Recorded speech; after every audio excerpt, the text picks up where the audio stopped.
Now that your graphic has been designed, ripped, printed, powdered, and cured, it's time to make a shirt.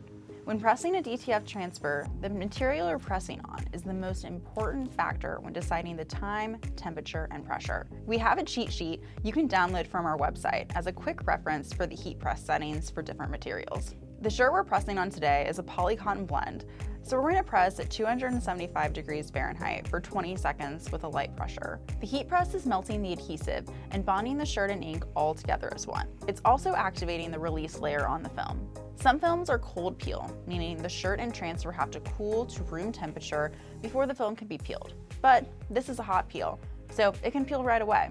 Now, doing a second press is critical, as it will increase the hand feel and durability of the transfer. You'll want to use some kind of material for the second press.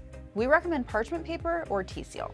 Temperature and pressure are the same, and through more testing, we have not seen any noticeable difference when pressing for just 5 seconds, like many recommend, or the full 20 seconds again.